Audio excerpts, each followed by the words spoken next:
Meus queridos amigos, queridas amigas, irmãos e irmãs em Cristo, companheiros de ideal espírita, muito bem-vindos sejam todos a essa nossa conversa, a esse nosso estudo que faremos hoje, à luz da nossa querida doutrina espírita.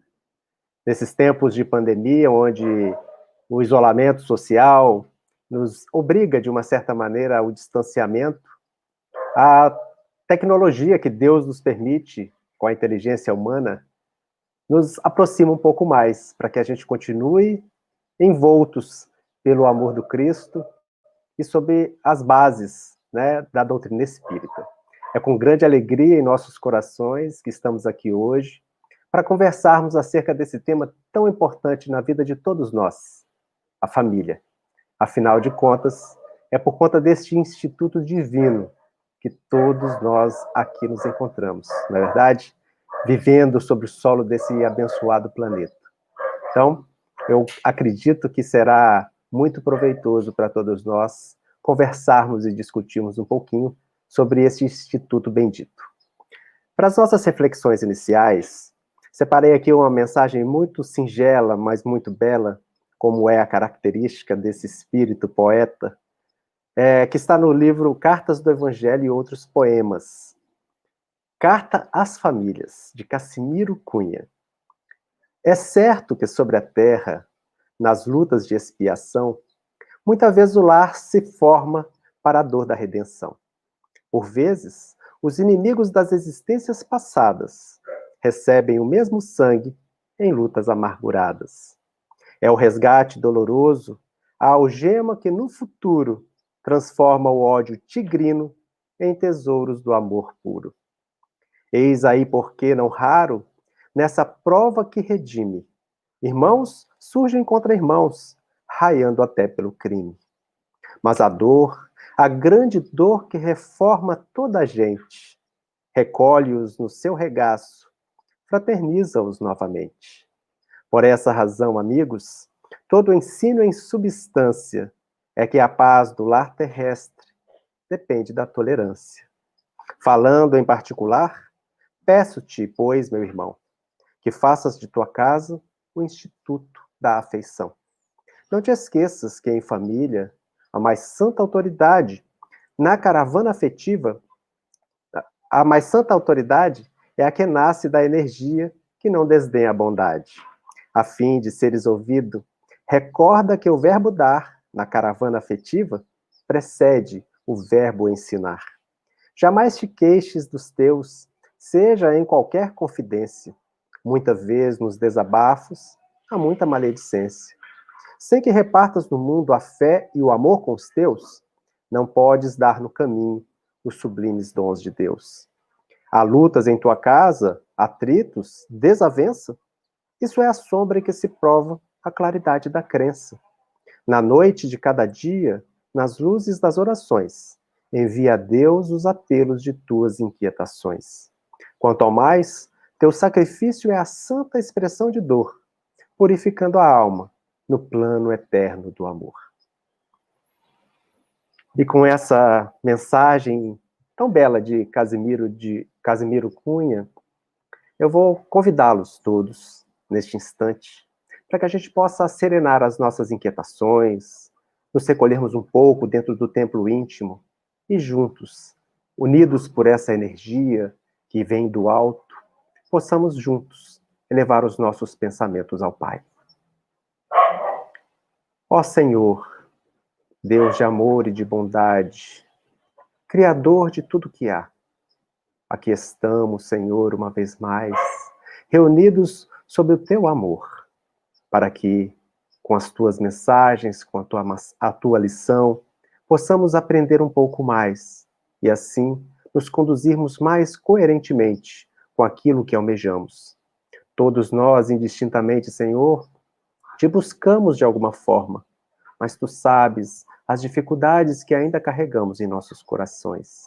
E é por isso que neste dia, Senhor, rogamos uma vez mais que esteja conosco, que nos abençoe, que nos dilate o entendimento, aumentando as nossas percepções para que com a mente e com os corações possamos aprender as lições que estão reservadas para nós. Auxilia-nos neste instante, para que os bons espíritos venham ter conosco também, nos auxiliando nesta tarefa de levar um pouco de esclarecimento e discernimento aos corações. Que a tua paz, o teu amor, viceje em todos nós, não só hoje, mas em todos os dias de nossas vidas. Que assim seja, Senhor. Muito bem, então, meus irmãos, o tema que nós vamos discutir, como a gente já viu, é o tema da família. E aqui nós temos as imagens dessa campanha, né? A campanha permanente da Federação Espírita Brasileira, para que a gente valorize essa convivência em família. O melhor é viver em família. Precisamos sempre apertar mais esse laço. Para a gente começar a falar sobre isso, olha só que interessante que nós temos. Madre Teresa de Calcutá, falando sobre a paz mundial, fala: se você quer fazer algo para promover a paz, vá para casa e ame sua família. Mostrando para nós que, de uma certa maneira, nós temos dentro do lar aquilo que é a base da sociedade. Quando trazemos para o lar aquilo que almejamos fora dele, temos uma grande probabilidade de alcançar. Então, Madre Teresa já nos fala isso. É necessário que, se a gente deseja paz, que a gente vá para casa e que a gente ame a nossa família. E não é exatamente isso uma das coisas que a pandemia está nos obrigando a fazer? Quantas vezes nós, envoltos com a correria, com as dificuldades, com as obrigações que abraçamos durante o dia a dia, temos cada vez mais nos distanciado uns dos outros dentro do lar. O lar, na verdade, acaba sendo um dormitório para muitos de nós. Passamos a maior parte do tempo longe, chegamos em casa cansados, não temos tempo para dialogar, e a pandemia vem nos mostrar isso, entre outras coisas, que é preciso que a gente se volte para dentro do lar, para dentro de casa. Não somente, obviamente, a casa, o lar, a construção, mas também para dentro de nós mesmos, do lar que representa o nosso corpo, lar para os nossos espíritos. Mas Madre Teresa também, muito sabiamente, diz que é fácil amar os que estão distantes, mas nem sempre é fácil amar os que vivem ao nosso lado. E por que que isso é tão verdade? Por que que isso é tão comum? Tantas famílias onde os que compõem esse núcleo têm dificuldades de relacionamento. O que que a doutrina espírita tem para nos falar? Para que a gente possa compreender como se erige esse núcleo, essa instituição familiar. Bom, se a gente vai ao Livro dos Espíritos, na questão número 766, Kardec pergunta, está lá, Lei de Sociedade, é a parte terceira do Livro dos Espíritos, que trata das leis morais que regem o universo, e aqui nós estamos no capítulo que fala da Lei de Sociedade. Pergunta 766. Kardec pergunta: a vida social está na natureza? E a resposta dos espíritos: certamente. Deus fez o homem para viver em sociedade.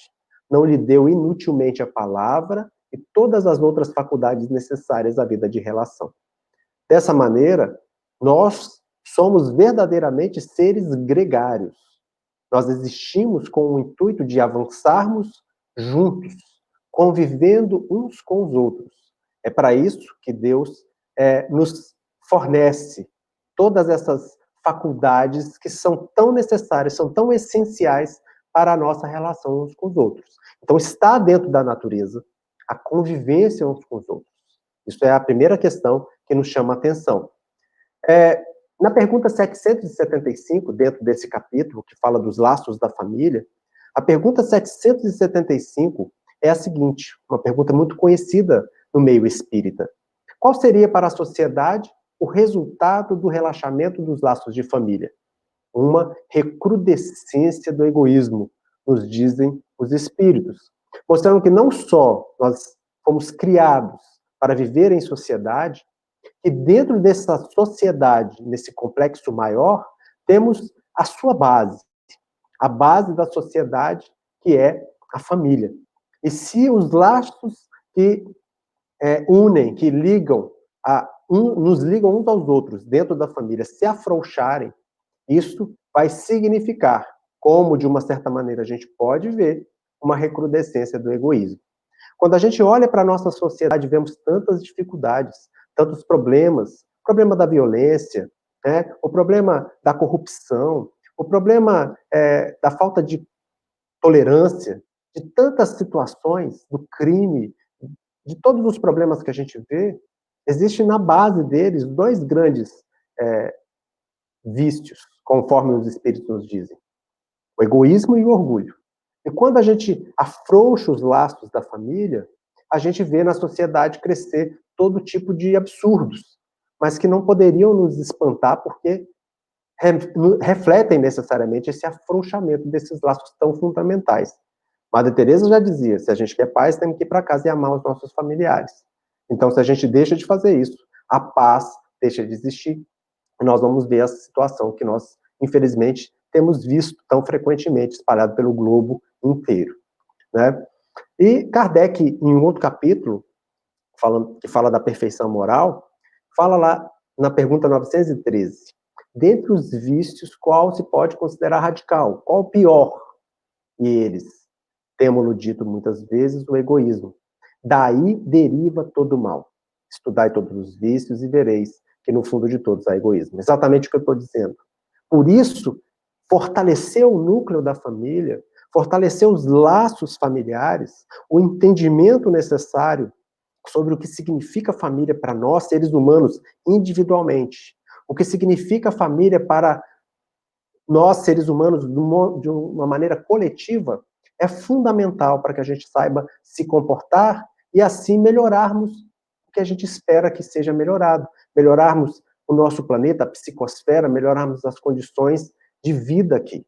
Nós vivemos um período de transição planetária, a gente vai conversar um pouquinho sobre isso, mas para que a gente veja instalado no seio da sociedade aquilo que nós almejamos, a paz, a tolerância, a compreensão, isso vai acontecer pelo fortalecimento dos laços familiares, que vão entregar para a sociedade espíritos, pessoas, seres humanos melhores. Isso é fundamental que a gente compreenda. A família é um instituto milenar. Desde que nós existimos, desde quando éramos homens das cavernas, existem evidências arqueológicas da convivência gregária, por vários motivos, não só pelos motivos afetivos, mas também pelas necessidades de proteção, né? Lembrando que lá na antiguidade, né, nos remotos tempos da chegada do homem na Terra, nós não éramos os seres mais fortes, né? Vivíamos num mundo de predadores, onde tínhamos também que nos defender, né? Então, a família é um instituto muito antigo.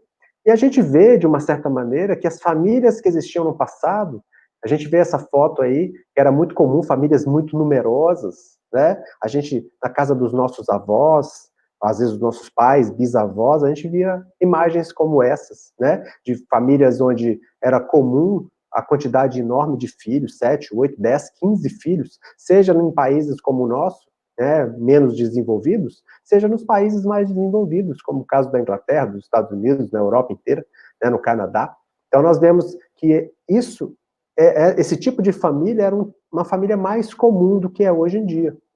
A família vem se modificando através dos tempos. E nós temos, nos tempos modernos, famílias com características completamente diversas, onde o número de filhos está diminuindo, né, por uma série de circunstâncias, e também existem famílias onde não só os polos que agregam essas pessoas são de polaridades sexuais diferentes. Então, tudo isso vem mostrar para nós que existe uma lei que supera tudo, que é o amor que deve presidir as nossas relações. E a família vem se transformando à medida que nós também, enquanto seres humanos, estamos nos modificando ao longo da nossa história. E para que serve a família, afinal de contas? Por que ela é tão importante? Como ela funciona?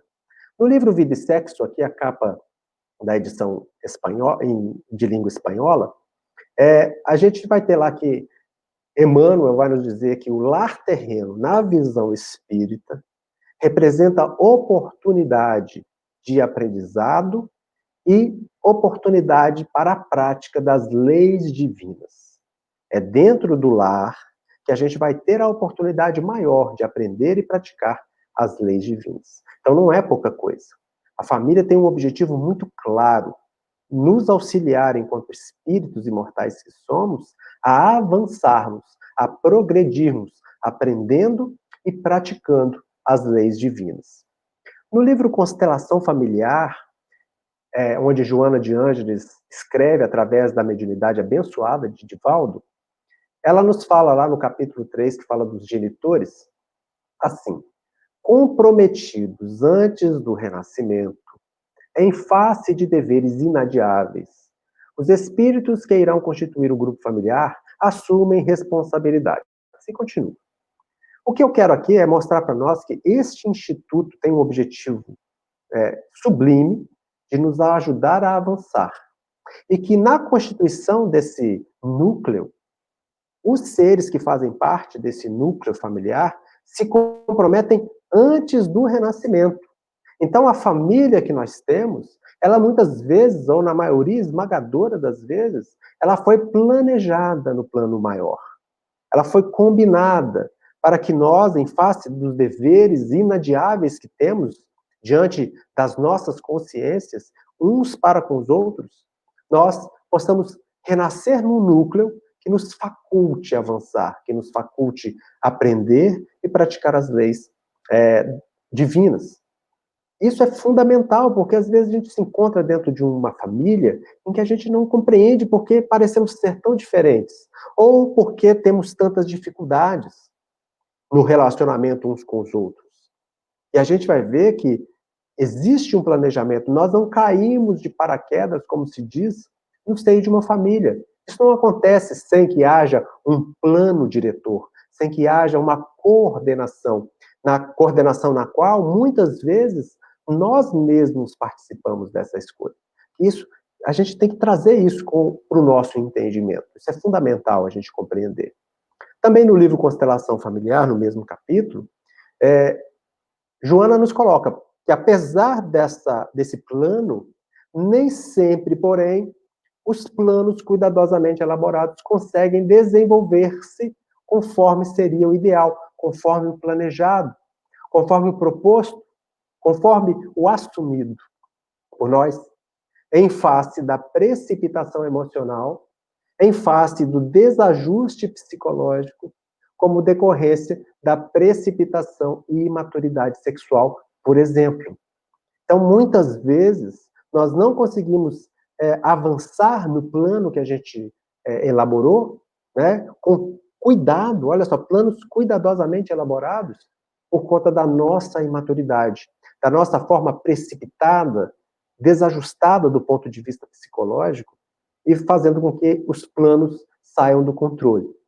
Então, isso não é porque o planejamento foi mal feito, é porque nós, de posse do nosso livre-arbítrio, acabamos desviando-nos dessa proposta que nós mesmos nos fazemos, com o auxílio da espiritualidade que conduz aí as vontades de Deus de acordo com as nossas necessidades.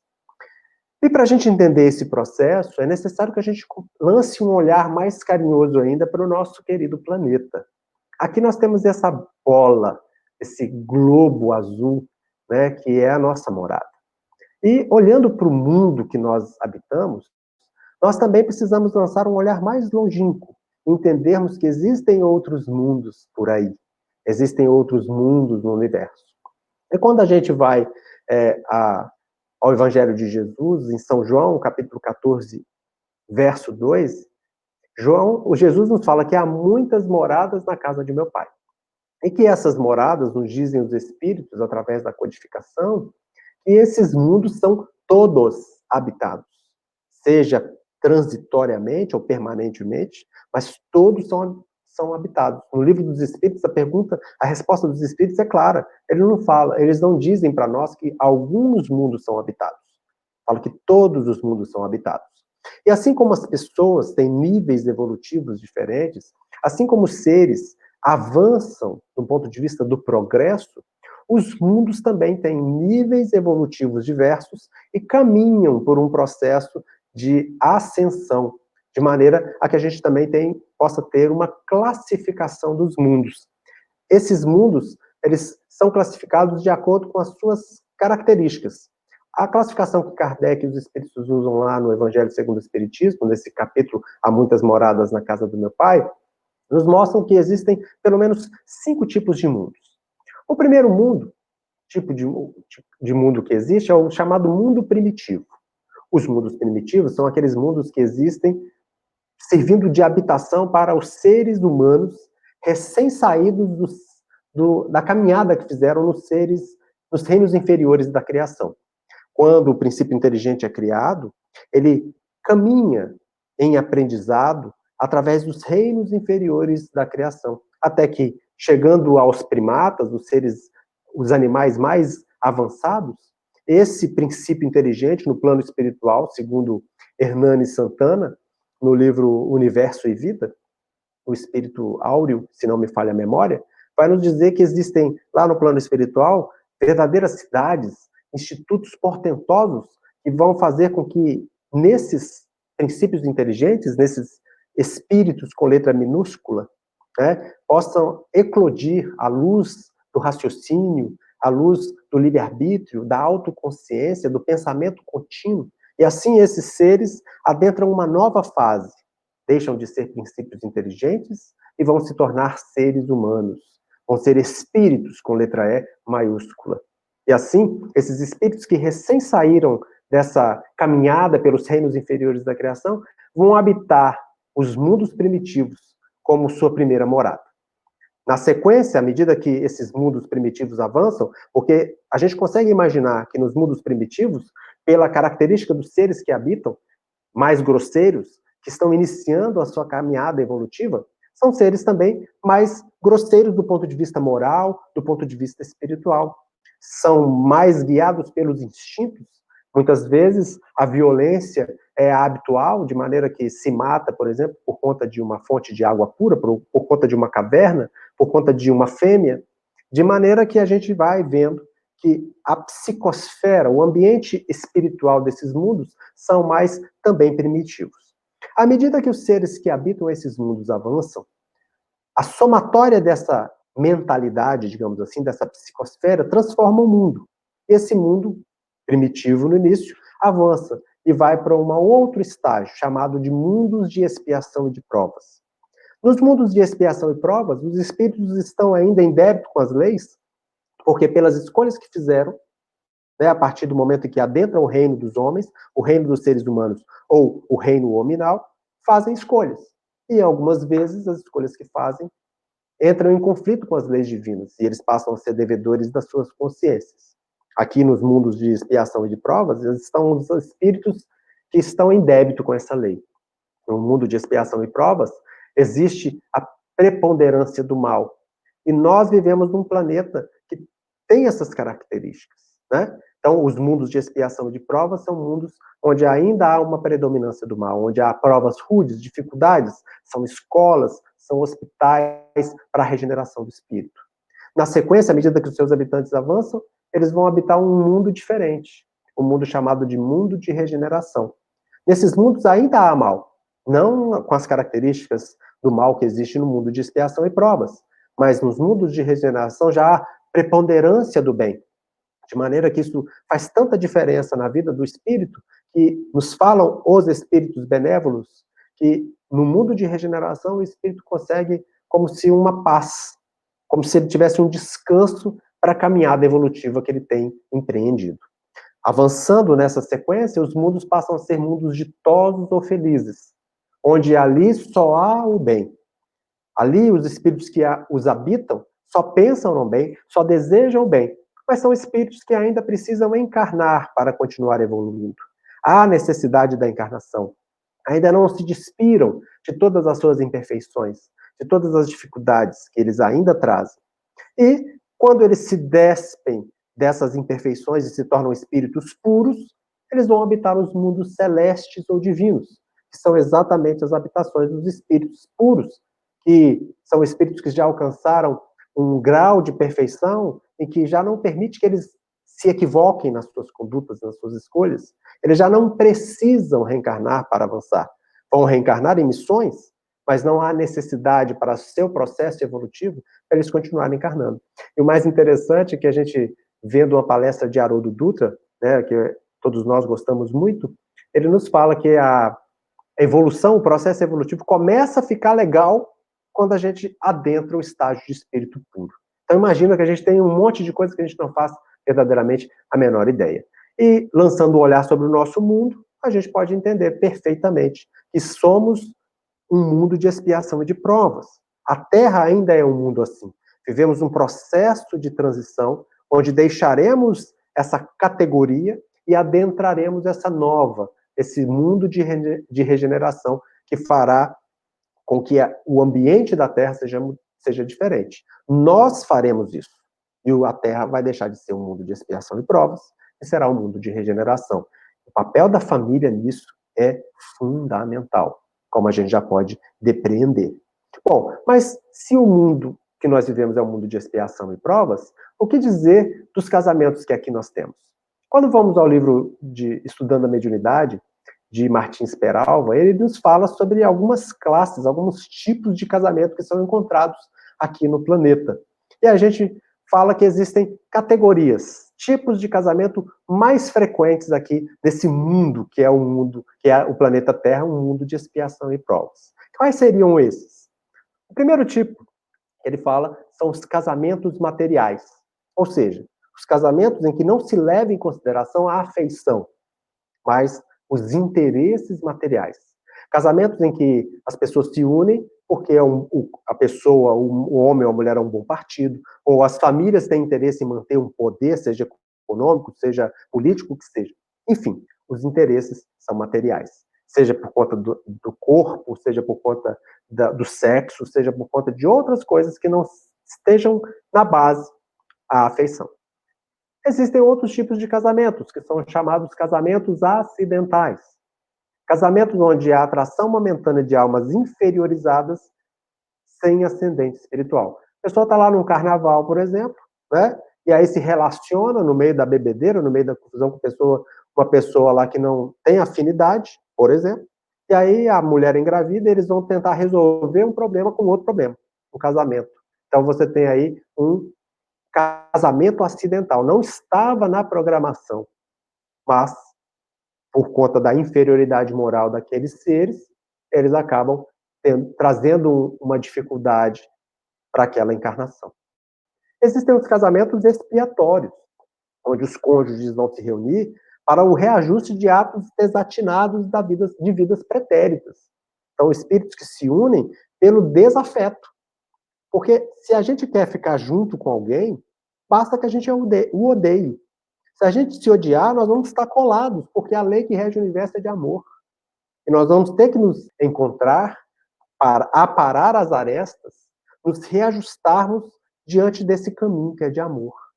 Então, quando a gente se odeia, quando a gente se prejudica, quando a gente vitimiza uns aos outros, a gente acaba tendo que se reunir de novo para que a gente possa avançar e com as consciências em paz. Existem os casamentos também que são casamentos provacionais, onde um dos cônjuges vai se sujeitar a uma convivência mais difícil para, adotando uma postura pacífica, ajudar.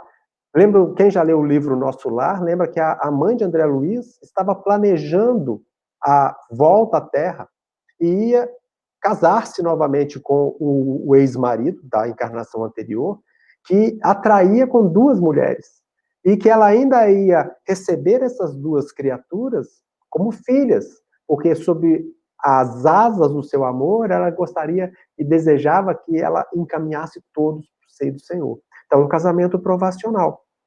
Existem os casamentos sacrificiais, que é o reencontro de uma alma iluminada com outra inferiorizada, com o objetivo de redimi-la. Talvez aí seja até mais o casamento da mãe de André, né? Porque ela já é uma alma mais iluminada, e o outro bastante inferiorizado. O objetivo é, claro, redimir o marido, né? Então tem esses casamentos sacrificiais. Casamentos afins ou felizes, né? E onde espíritos que já conseguiram estabelecer laços de amizade vão se reencontrar, desenvolvendo sentimentos de amor, apesar da condição evolutiva, proporcionando uma relação mais ou menos harmônica e feliz. No livro de Nosso Lar, pode ser que a relação entre a mãe de Lísias, Dona Laura, e o pai, né? Eu me esqueci o nome dele agora, não sei se é Daniel, mas enfim. O casamento deles, que ele já estava reencarnado, ela estava se preparando para reencarnar, né? E eles iam se encontrar de novo, espíritos que já tinham laços de afeto, de amizade. Então, talvez aí estaríamos diante de um casamento feliz, ou um casamento afim. E os casamentos transcendentes, onde almas engrandecidas no bem se buscam para realizações imortais. Então vejam bem, as características dos casamentos vão depender necessariamente das características dos espíritos envolvidos no processo. E é óbvio que, olhando para o nosso planeta de expiação e provas, os casamentos materiais, acidentais, expiatórios e provacionais são os mais frequentes. Se são mais frequentes, qual tipo de relacionamento vamos ter dentro desses núcleos familiares? É só a gente parar para pensar que a gente vai compreender que as dificuldades que enfrentamos nos seios das famílias são inerentes às características morais, às características evolutivas dos seres que estão ali, envolvidos nessa trama familiar, né? Então a gente pode assim entender mais facilmente por que que temos dificuldades, por que que temos problemas nos relacionamentos familiares. Bom, no livro Caminho, Verdade e Vida, Emmanuel, através de Chico, nos fala no capítulo 62, que trata de parentela, o seguinte, ó, nem sempre os laços de sangue reúnem as almas essencialmente afins. Então, veja bem, eu estou dizendo que, às vezes, a desafeição, o ódio, que nada mais é do que o amor que adoeceu, faz com que as pessoas se unam e vão se reunir dentro do seio da família para que possam se reajustar, praticar, aprender as leis divinas. E assim, nem sempre são almas afins, unidas por ideais, que vão se reunir no seio da família. E continua Emmanuel dizendo que, frequentemente, pelas imposições dos laços consanguíneos dentro do lar, grandes inimigos são obrigados ao abraço diuturno sob o mesmo teto. Então, se são grandes inimigos, as rusgas, as dificuldades, as lutas vão fazer parte desse processo.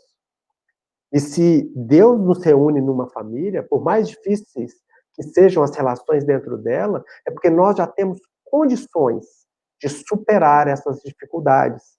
Porque Deus não coloca um fardo pesado em ombros largos. Se colocasse em nossos ombros um fardo que nos faria necessariamente sucumbir, então não seria Deus. Porque ele já estaria nos dando uma tarefa que a gente não teria condições de cumprir. Então, se as dificuldades existem, é porque nós temos condições de superá-las. Senão, nós não estaríamos no seio daquela família, pelo menos não naquele momento. E aí, olha só, a inimizade pode ser tanta que podemos ter pessoas como essas. Essas duas moças lindas são gêmeas chifópagas, né?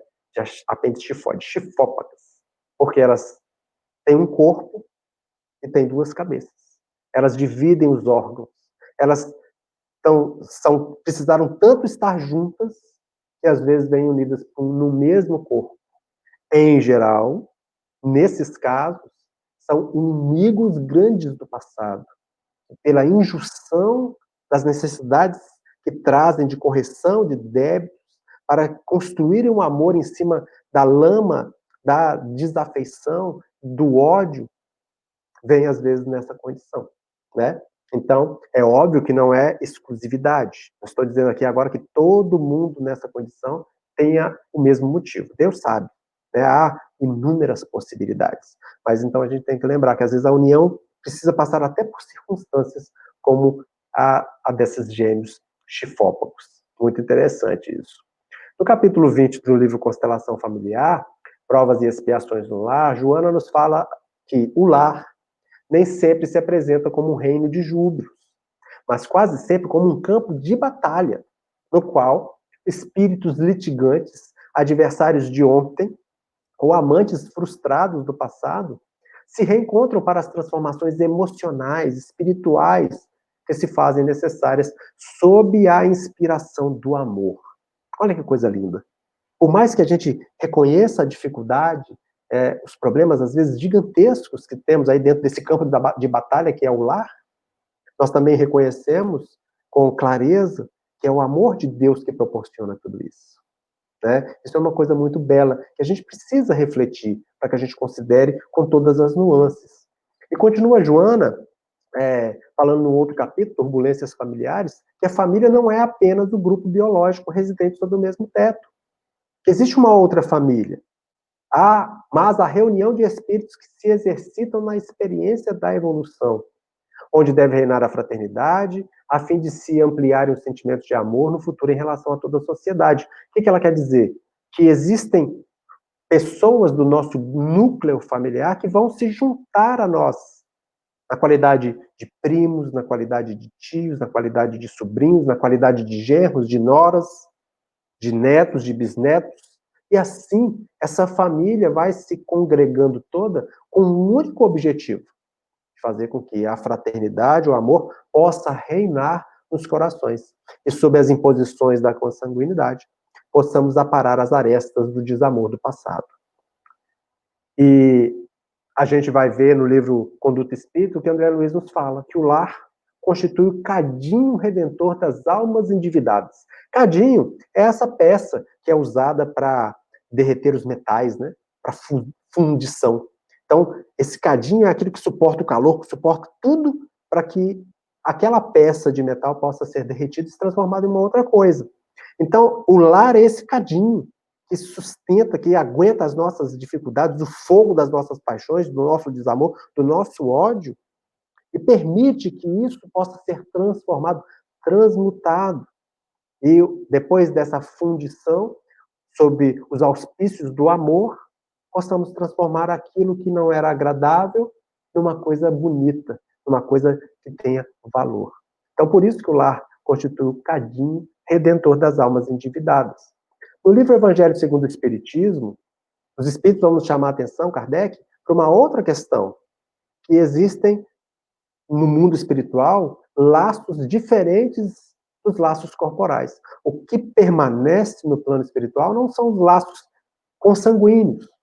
O que permanece são os laços de afeição, os laços de amor. Então ele diz lá, ó, pois, está no capítulo honrar vosso pai e vossa mãe.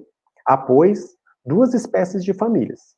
As famílias pelos laços espirituais e as famílias pelos laços corporais. As famílias pelos laços espirituais são duráveis. As primeiras, né, se fortalecem pela purificação e se perpetuam no mundo dos espíritos através das várias migrações da alma. Ele vai dizer que as famílias pelos laços corporais podem se dissolver se não houver amor, se não se desenvolver ali a afeição, a similaridade de tendências, de inclinações para o bem. Então, a verdadeira família é aquela que nos une pelos laços de afeição e que permanece, sobrevive ao túmulo. Então, o amor sobrevive, transcende o túmulo. Isso é uma coisa também muito bonita da gente entender. Paulo, na primeira carta a Timóteo, capítulo 5, versículo 8, fala lá: se alguém não tem cuidado dos seus, e principalmente dos da sua família, negou a fé e é pior que o infiel. Então, isso não é de hoje que nós precisamos dar uma atenção especial à nossa família. E é a pergunta que fica, diante de tudo isso que a gente começa a entender, sabendo que dentro do cadinho da família, existem espíritos que às vezes são inimigos do passado, que o lar se transforma num verdadeiro campo de batalha, como nos diz Joana, como que a gente deve se comportar? Então, primeiro é compreender isso, né? Então, a gente tem que se conscientizar de algumas coisas. Primeiro, que nós estamos avançando. À medida que avançamos, à medida que evoluímos, à medida que progredimos, vamos nos tornando melhores e plantando, assim, com as nossas escolhas, condições futuras melhores. E que também é fruto desse mesmo processo, nós hoje estamos colhendo aquilo que nós semeamos pelo caminho. E esse processo de aprendizado, ele é ascendente. Estaremos sempre melhores se nós assim nos dispusermos. É sempre para frente que nós caminhamos. Nos dizem os espíritos que é impossível o espírito retroceder, retrogradar. Então nós precisamos nos conscientizar de viver com relação a isso. Sabemos que somos espíritos, mas vivemos como se fôssemos apenas um corpo. Nós não vivemos como espíritos que somos, porque se vivêssemos, faríamos certamente escolhas muito diferentes em certas situações das que habitualmente fazemos. Precisamos também nos conscientizar desse processo de colheita e de plantio. Nós hoje estamos semeando sementes que vamos colher, os frutos delas no futuro, mas também estamos colhendo hoje aquilo que nós semeamos no passado. É como se fosse uma grande fazenda a vida, onde ininterruptamente estamos em processo de semeadura e de colheita. E quando despertamos para isso, e se queremos colher alegria, paz, felicidade, nós precisamos semear essas sementes. Ao lado que, se não queremos colher dificuldades, problemas, precisamos também não semear esse tipo de semente no solo da vida. Então, essa conscientização é fundamental para que a gente possa adequar a nossa conduta, o nosso comportamento, por mais difícil que seja essa mudança, por mais exigência moral, por mais exigência emocional que isso signifique para nós, porque assim nós vamos, pelo nosso esforço, transformando as nossas possibilidades. E que nessa caminhada evolutiva, de semeadura, de colheita, nós não estamos sós. Sempre temos aquele que está acima de nós a nos estender a mão. Em primeiro lugar, o nosso Pai, que nunca nos abandona, sempre deseja a redenção de nós mesmos, que nunca fecha uma porta para nós. Mas temos os espíritos que coordenam o nosso globo, na personificação de Jesus, nosso modelo, guia, governador espiritual do orbe, espíritos prepostos dele que coordenam as nações, como temos Ismael a coordenar os destinos do Brasil, né? Espíritos elevados que abraçam a nação brasileira, abraçam o movimento espírita, nós temos aí Bezerra de Menezes, tantos outros, e nossos anjos guardiães, anjos familiares, amigos, que vão nos auxiliar nessa caminhada. Estão aí, para que a gente possa, sintonizando com eles, fazermos escolhas mais adequadas, escolhas mais coerentes com a felicidade que nós almejamos.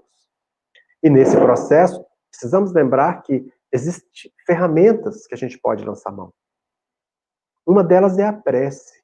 Né? Essa palavra, a oração, ela é muito linda para mim, porque dentro dela existe uma outra palavra, mostrando que a ação de nos conectarmos com o alto, ela é fundamental, mas é preciso nós agirmos. É como se a oração, a prece, fosse uma vitamina, um energético que você toma para que você possa fazer o seu trabalho. Mas se você fica só na vitamina, se você fica só no energético, não age, você vai adquirir gorduras que vão precisar ser eliminadas. É fundamental que nós hajamos, que nós coloquemos os nossos propósitos em ação. Então, orar é fundamental para nos conectar, para nos fortalecer, para nos encorajar.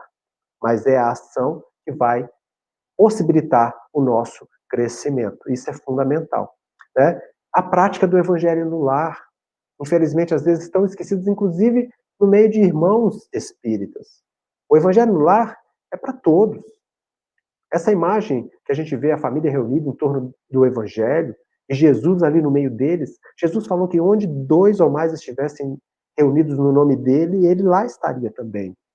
Então, nós precisamos trazer Jesus para o nosso lar, trazer os espíritos bondosos para estarem conosco, para caminharem conosco, para morarem conosco, nos inspirando sempre as melhores atitudes, os melhores pensamentos, os melhores sentimentos. Então, a prática do evangelho no lar é um antídoto poderoso para uma série de desavenças e desequilíbrios que possa o lar estar sujeito por tudo isso que a gente já conversou. Né? É preciso praticar o otimismo, a alegria, o bom humor, para que nós, assim, nos contagiemos uns aos outros e possamos viver a vida com mais leveza, com mais serenidade, com mais tranquilidade. Né? É importante a gente lembrar da solidariedade. Solidariedade que é devida também a uns aos outros. Não é só a solidariedade que é para o próximo mais distante. Nós precisamos ser solidários entre nós, dentro do núcleo da família. Isso é fundamental para que a gente possa ir trabalhando o desamor, trabalhando o ódio, e plantando nos corações gratidão, alegria, e saber que a gente pode olhar para o outro, e por mais que seja difícil, eu posso contar com ele. Né? A caridade, né? A caridade do silêncio, a caridade da orientação na hora certa, a caridade de entender, de aceitar, de tolerar, de compreender, mas também a caridade de dizer não. Tudo isso dentro da família vai ser exercitado de uma maneira muito mais intensa do que a gente tem essas possibilidades aí no seio da sociedade. Né? Ter atitudes de paz. Aí a imagem de Gandhi que nos remete a isso. Termos a atitude pacífica. Nós não queremos paz, então precisamos começar a ter atitudes de paz. Como a gente diz que às vezes queremos paz, mas somos belicosos, nos irritamos com facilidade, trazemos dificuldades que são inerentes à nossa imperfeição, mas que nós precisamos batalhar, precisamos lutar para transformar, para modificar. Né? E esse processo que nós estamos fazendo, né, de educação, de orientação. Mas aqui a gente precisa lembrar dessa palavra linda que é educação. A palavra educação, deixa eu voltar ali, ela provém de duas palavras latinas. Essa palavra educação, ela provém de educere e educare, e que elas têm um significado um pouquinho diverso. Educere significa promover o surgimento das potencialidades que o indivíduo já possui, ou seja, é um processo de dentro para fora. É um processo que começa dentro do ser. Educere significa, então, isso, promover o surgimento das potencialidades que o espírito já possui. E educare já significa orientar, nutrir, decidir no sentido externo, levando o indivíduo de um ponto onde ele se encontra para outro que se deseja alcançar. Ou seja, esse processo é de fora para dentro. E olha que coisa interessante. Na nossa vida, né, na nossa vida como um todo, na nossa vida familiar, na nossa vida espiritual, nós temos uma coisa importante nesse processo educacional que é nosso, só pertence a nós, que é de dentro para fora, que é o nosso esforço, a nossa vontade. Dentro do processo de aprendizagem, é fundamental nós compreendermos isso, que temos uma parte que só nós podemos fazer. Precisamos nos esforçar, precisamos empreender vontade para mudarmos as coisas que trazemos que ainda precisam ser mudadas. Né? Há pedras enormes dentro de nós, de imperfeições, que está ao nosso alcance mudar, mas vai exigir esforço, vai exigir vontade. Então, essa parte da educação que é nossa, que ninguém pode fazer por nós. E tem a parte do estímulo de fora para dentro. Aquilo que é um modelo, que é o exemplo, que nos mostra de onde ir, para onde chegar, como a gente vai lidar com isso, como que a gente vai fazer, quais são os exemplos, quais são as características que nós precisamos aprender, que nós precisamos colocar em prática para que a gente possa sair do ponto que estamos, de espíritos inferiorizados, para o ponto que almejamos, de espíritos puros e comprometidos única e exclusivamente com o bem. E o melhor exemplo do nosso educare é Jesus, nosso mestre, nosso modelo, modelo e guia da humanidade, que serve como um guia seguro. Nós temos no seu evangelho um roteiro para a nossa vivência, para a nossa jornada, onde não vamos errar se não sairmos dessas páginas. Vocês viram no slide anterior que o mais importante de tudo isso é o amor.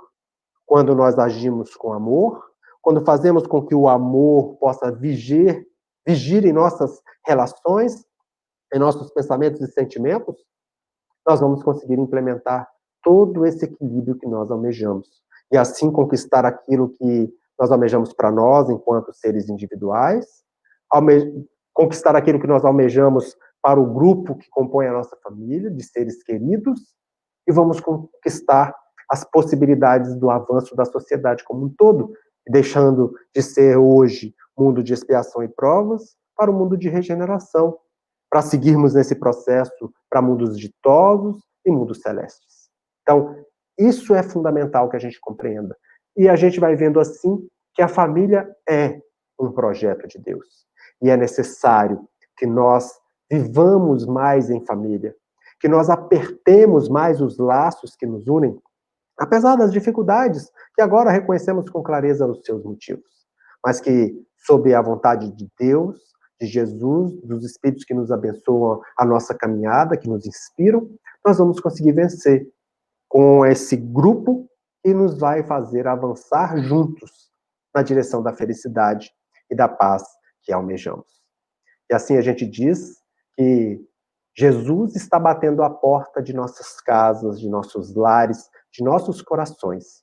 E a proposta da doutrina espírita para todos nós é: vamos deixá-lo entrar, que ele venha fazer morada dentro de nós, verdadeiramente. Que ele, nosso modelo e guia, possa nos abençoar, possa nos envolver com seu amor, e que nós nos deixemos ser envolvidos, conduzindo as nossas vidas em consonância com a vontade dele, que é a vontade do Pai. Mais uma vez, a gente agradece o carinho do convite que nos foi feito e vamos convidá-los para que novamente, envolvidos por essas energias, possamos elevar os nossos pensamentos de gratidão ao Pai, a Jesus, por essa oportunidade bendita. Ó Senhor Jesus, mestre, modelo, amigo incondicional de nossas almas, é com imensa alegria em nossos corações, Senhor, que hoje vamos reconhecendo a importância que tu tens em nossas vidas, o amor infinito do Pai para conosco, tu, Senhor, que enxerga em nós os anjos que ainda não somos. Ajuda-nos, pois, nesse processo. Ajuda-nos a nos encaminharmos com mais decisão e com mais consciência na tua direção, para que assim, Senhor, com a nossa vontade, com o nosso esforço e com a tua bênção e proteção, possamos, não muito distantes de hoje, nos considerarmos verdadeiros irmãos teus, verdadeiros filhos do nosso Pai. Que a tua paz, o teu amor, Senhor, envolva cada um que nos assiste, a cada família, a cada grupo, instituição familiar, para que todos nós, envolvidos por esse amor, pela certeza de que tu está conosco, possamos nos transformar, possamos nos melhorar, possamos progredir. Obrigado por todas as oportunidades e abençoa-nos sempre com seu carinho, com seu amor. Venha ter conosco, Senhor, como sempre, hoje e em todos os dias de nossas vidas. Que assim seja. Muita paz.